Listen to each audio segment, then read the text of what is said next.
The wind howled through the empty streets of Dusty Creek as sheriff. Cole Turner stepped out of his office, his boots crunching against the dry earth. The town was quiet, too quiet, after the gunfire that had echoed through it just days before. They had buried 2 men, both outlaws, and taken one, Eli Kane, into custody. Eli was a known thief, a wanted man with a bounty on his head. But when Cole looked into his eyes, he saw something more than just guilt. He saw fear and sorrow. That night, as Cole sat at his desk, he found an old wrinkled letter tucked in Eli's coat pocket. The handwriting was shaky, but the words were clear. Pa, Ma's cough is getting worse and there's no food left. Please come home. Signed, Clara Kane. Cole read it twice, then 3 times before setting it down with a heavy sigh. He'd seen too many men like Eli, driven to crime not by greed but by desperation. Cole himself had lost his wife and son to fever years ago, and the memory still burned behind his eyes. Maybe that's why the letter hit him so hard. The next morning, Eli sat in the cell, weak and quiet. Cole walked up to him, the letter in hand. Your family, Cole said softly. They still waiting for you?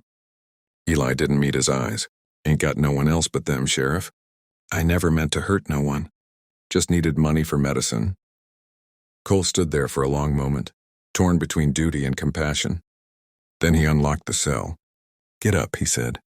Eli's eyes widened. You letting me go? Not exactly, Cole replied, grabbing his coat. We're going for a ride. By sundown, they reached a lonely cabin on the edge of the desert. Smoke barely curled from the chimney.